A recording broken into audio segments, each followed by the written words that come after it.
on there. What a weekend. Yeah. Man, there was a lot going on. And on top of that, because I'm sure the president was busy with all that in the 250th, but Iran stepped up its missile attacks against Israel. And we were hearing about reports of things escalating over the weekend. And then this morning, there have been some attacks, as it's now the fourth day. Yeah, the two countries are just going back and forth, back and forth. I don't know who's going to give. Doug Luzader's in D.C. now. Doug. Hey, good morning. Well, you know, the U.S. is still standing shoulder to shoulder with Israel, but there have clearly been some difficult discussions behind the scenes. More Iranian missiles pound targets in Israel. The attacks appear to be aimed at civilian areas, all part of Iran's response to last week's Israeli strikes designed to destroy Iran's nuclear program.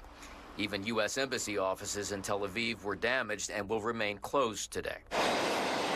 President Trump arrived in Canada last night for a G7 summit where traditional economic issues are giving way to concern over the latest Middle East strife. And the president has said repeatedly that Iran needs to come back to the negotiating table. Have you asked Israel to pause their airstrikes into Iran? Well, I don't want to say that. But we have learned that the president privately told Israel to scrap plans to assassinate Iran's supreme leader.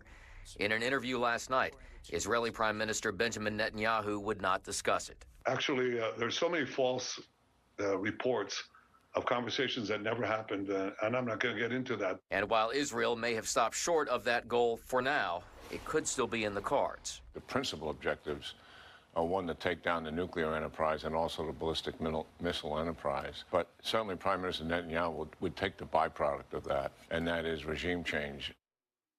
And Netanyahu also says that Iran, through proxies, has been behind 2 assassination attempts on President Trump.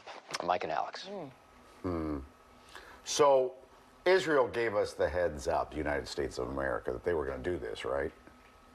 Yeah, that much seems pretty clear here. Yeah. Now, you know, as far as targeting the Ayatollah, the supreme leader, it's not happening as far as we know. But nevertheless, I think the idea here is to really kind of crush the economy as well, and then lead to perhaps an uprising. But on the other hand, Iranians may circle the wagons around the current government. Yeah, that would be because they have tried. Thank you. They've tried to uprise and change the regime, the Iranian people. Remember when there was a group of women who organized that about 3 or 4 years ago, and they killed them all, for attempting it.